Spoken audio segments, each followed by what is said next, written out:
মৰমৰ ছাত্ৰ-ছাত্ৰীসকল, আজি মই সপ্তম শ্ৰেণীৰ গণিতৰ অধ্যায় 2 ভগ্নাংশ আৰু দশমিকৰ ভগ্নাংশৰ হৰণৰ বিষয়ে বুজাম। তাৰ আগতে ভগ্নাংশৰ প্ৰতিক্ৰমৰ বিষয়ে জানি ল'ব লাগিব। ইয়াত চোৱা, তোমালোকে 1/9ৰ লগত 9 পূৰণ কৰা হৈছে। কি পোৱা গৈছে? So 1 into 9 by 9, 9 by 9, 1. So 1/9 লগত 9 পূৰণ কৰিলে কি হ'ব? 1 হ'ব। ঠিক তেনেকে 1/5 লগত 5 পূৰণ কৰিলে 1 হ'ব। Then 9 আৰু 1/9 এটা আনটোৰ প্ৰতিক্ৰম ৰেচিপ্ৰকেল বা গুণাত্মক বিপৰীত মাল্টিপ্লিকেটিভ ইনভাৰ্স। দুটা সংখ্যাৰ পূৰণফল 1 হলে এটাক আনটোৰ প্ৰতিক্ৰম বোলে। অৰ্থাৎ ইয়াতে চোৱা, ইয়াতে 1/9ৰ প্ৰতিক্ৰম 9 বা 9ৰ প্ৰতিক্ৰম 1/9। ইয়াত চোৱা 2/3 লগত কিমান পূৰণ কৰিলে 1 হ'ব? চোৱা 2/3 into 3/2, 2 into 3, এই লব দুটা পূৰণ হৈছে ওপৰত। 3 into 2 হৰ দুটা পূৰণ হৈছে 3 into 2। So 2 3 গুণ 6, ইয়াতে তলত 3 2 গুণে 6, 6ক 6ৰে হৰণ কৰিলে 1 হ'ব। অৰ্থাৎ কি হ'ল? 2/3 লগত কি পূৰণ কৰিলে 1 হ'ব? 2/3 লগত 3/2 পূৰণ কৰিলে 1 হ'ব। অৰ্থাৎ কি হ'ল আমাৰ ইয়াতে 2/3ৰ প্ৰতিক্ৰম 3/2 বা 3/2ৰ প্ৰতিক্ৰম 2/3। 2/3 আৰু 3/2 এটা আনটোৰ প্ৰতিক্ৰম। অনুশীলনী 2.2 কুৱেশ্যন নম্বৰ 1 প্ৰতিক্ৰম নিৰ্ণয় কৰা। চোৱা 8 কি আছে? 6 আছে। 6ৰ প্ৰতিক্ৰম কি হ'ব? 1 সলিউশ্যন A। 6ৰ প্ৰতিক্ৰম সমান 1/6। কাৰণ এই 6 আৰু 1/6 এই দুটা পূৰণ কৰিলে কি হ'ব? 1 হ'ব। ঠিক তেনেকে বিত কি আছে? 1/2 আছে, হাফ। ফৰ প্ৰতিক্ৰম কি হ'ব?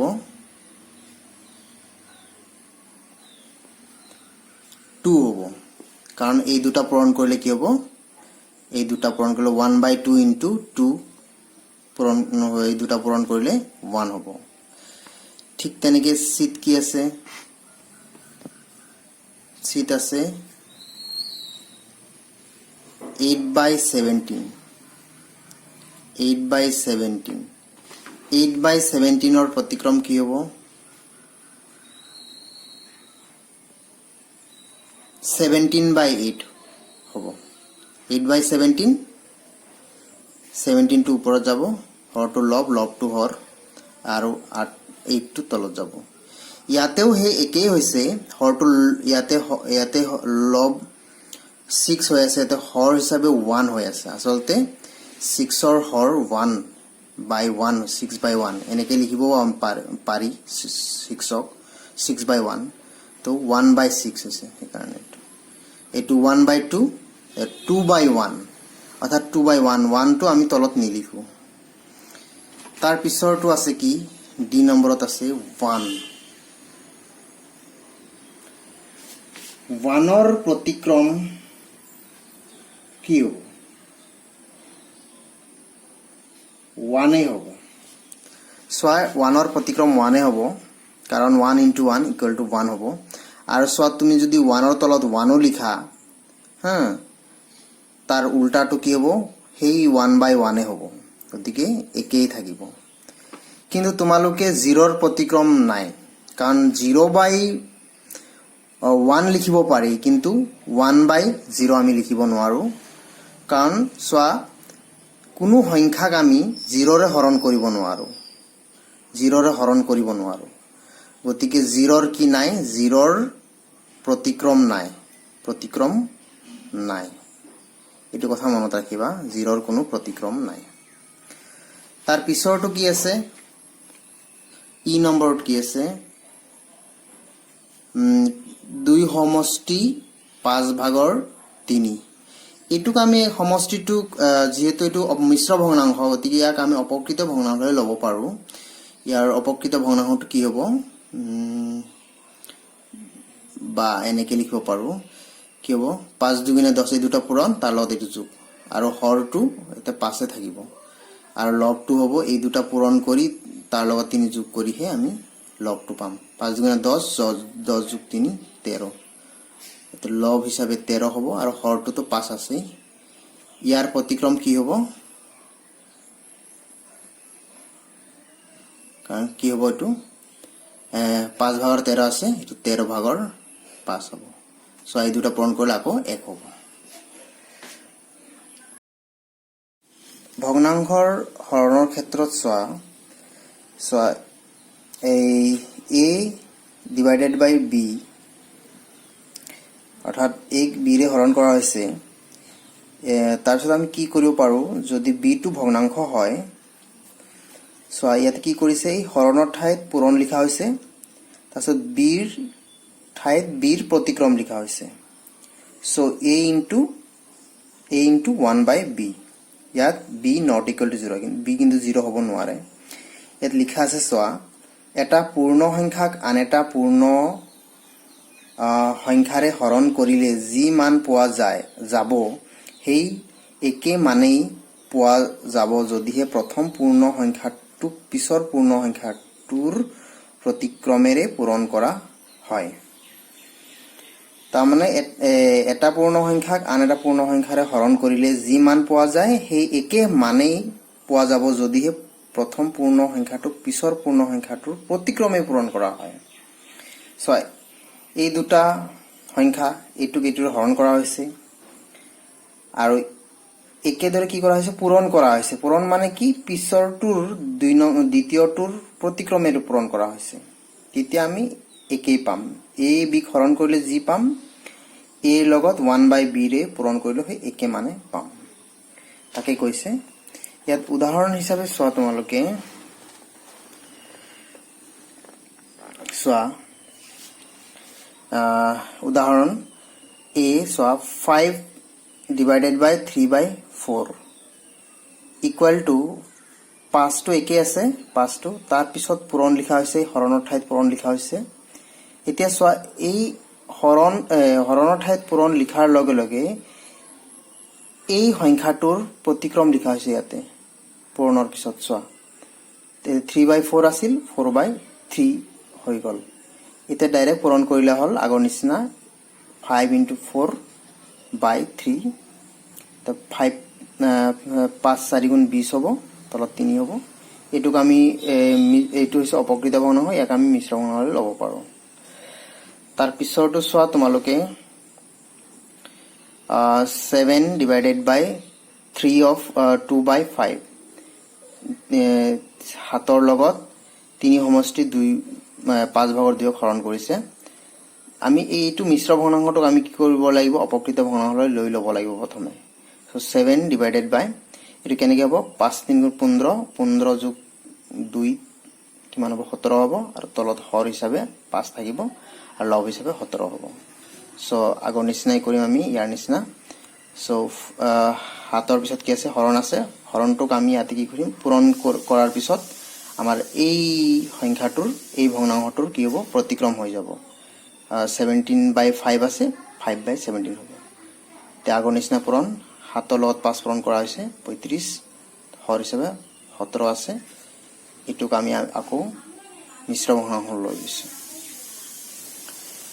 এই উদাহৰণটো সোয়া ইয়াতে আছে হাফ 1/2 divided by 1/4 সোয়া তোমালোকে এই 1/2 টো ইয়াতে ইকুৱেল টু লিখি 1/2 টো লিখা হৈছে তাৰ পিছত হৰণৰ ঠাইত পূৰণ লিখা হৈছে পূৰণৰ পিছত কি কৰা হৈছে এই 1/4 ৰ প্ৰতিক্ৰম কি হ'ব 4/1 হ'ব বা 4 হ'ব সো এই দুটা পূৰণ কৰিলে কি এই দুটা পূৰণ কৰিব লাগিব তাৰপিছত এই দুটা পূৰণ কৰিব লাগিব পূৰণ কৰাৰ পিছত কি হ'ব বা কেনসেল কৰা সোয়া 2 4 গুণ 2 2 4 2 4 2 ৰে কেনসেল কৰিলে 2 হ'ব চোৱা এটো এনেদৰে হৰণ কৰা হৈছে তে অনুশীলনী 2.2 কোৱেশ্চন নম্বৰ 2 মান নিৰ্ণয় কৰা হৰণ কৰিব লাগিব চোৱা কি দৰে হৰণ কৰিম আমি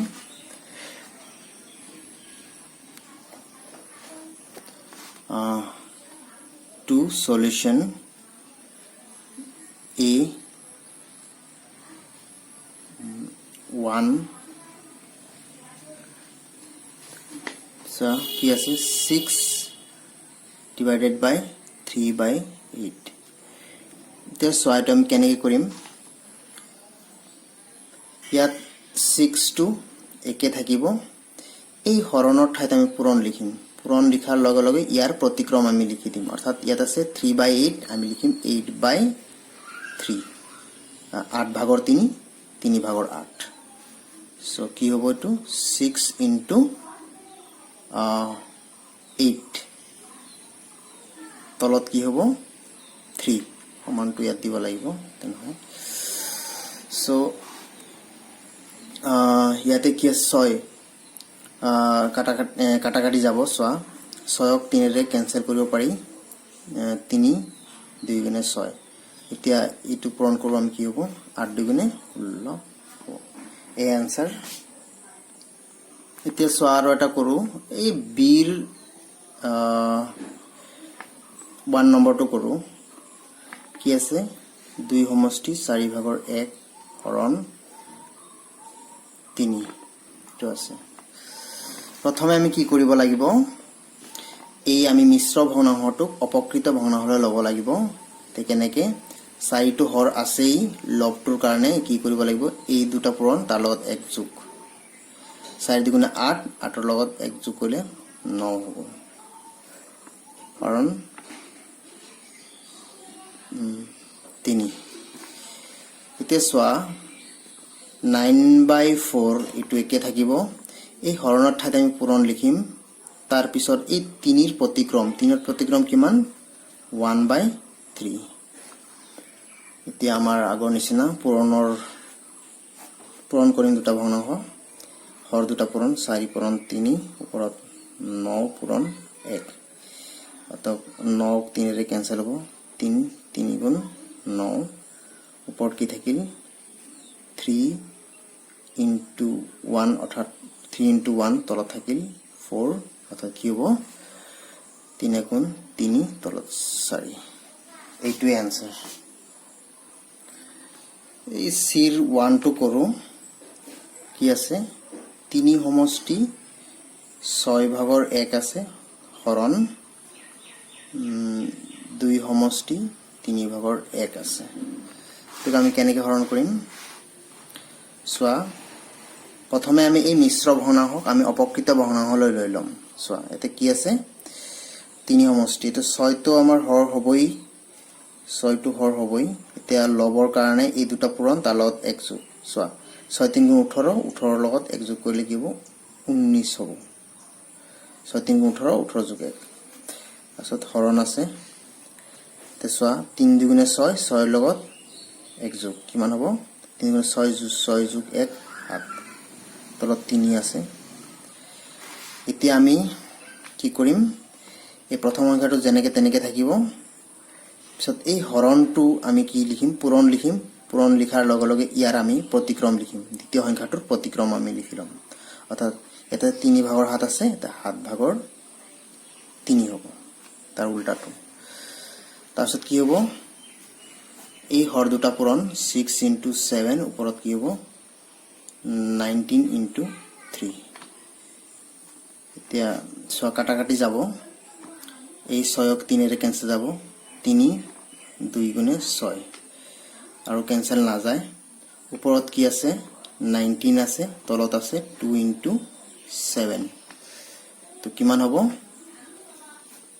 তলত কি হ'ব 7 2 গুণে 14 ওপৰত কিমান হ'ব 19 এটো আৰু এটা কথা ইয়াত আমি মিশ্ৰ ভগ্নাংশলৈ লব পাৰো এই অপকৃত ভগ্নাংশ হৈ আছে কাৰণ ওপৰটো ডাঙৰ তলটো সৰু মানে লবটো ডাঙৰ হৰ সৰু হৈ আছে গতিকে আমি ইয়াত কি কৰিব পাৰো এই 14 কেইবাৰ আছে 1 আছে একবাৰ 14 আছে চোৱা 14 গুণ 14 তাৰপিছত 14 19 ৰ পৰা 14 গ'লে কিমান থাকিব এতে কৰি লব পাৰা এনেকে একবাৰ যাব এতে 14 থাকিব কিমান 5 চোৱা এটা 14 গুণ 14 লগত 5 যোগ কৰিলেও 19 হ'ব হৰ হিচাপে 14 থাকিব এই আনসাৰ।